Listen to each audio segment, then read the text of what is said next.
Tout le monde parle du pari que Trump a pris en attaquant l'Iran, mais on parle beaucoup moins du pari que le régime iranien est en train de prendre en ouvrant le conflit à toute la région. Au départ, c'était 3 pays, mais en 72 heures, c'est devenu une dizaine. Le régime iranien sait, comme vous, comme moi, qu'il ne peut pas battre la plus grande armée du monde en combat direct. Pour survivre, il doit rendre la guerre très coûteuse pour les Américains, pour que Trump n'ait plus d'autre choix que d'arrêter son offensive.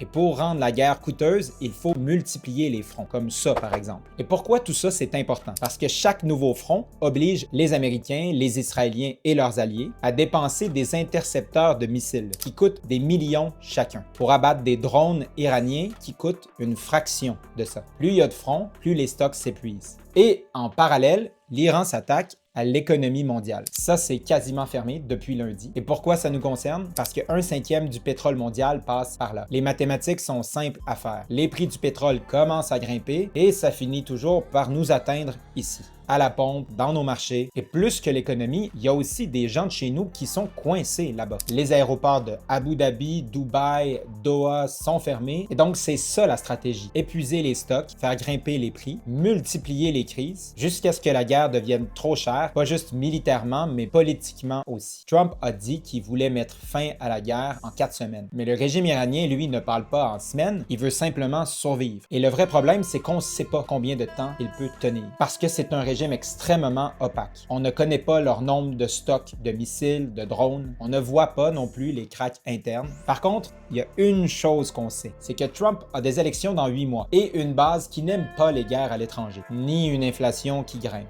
Et le régime iranien, lui, pas d'élection. Donc, dans une démocratie, la patience a une date d'expiration. Dans une théocratie comme en Iran, beaucoup moins. Alors, la vraie question ce matin, c'est peut-être pas qui va gagner sur le terrain, mais qui va craquer en premier.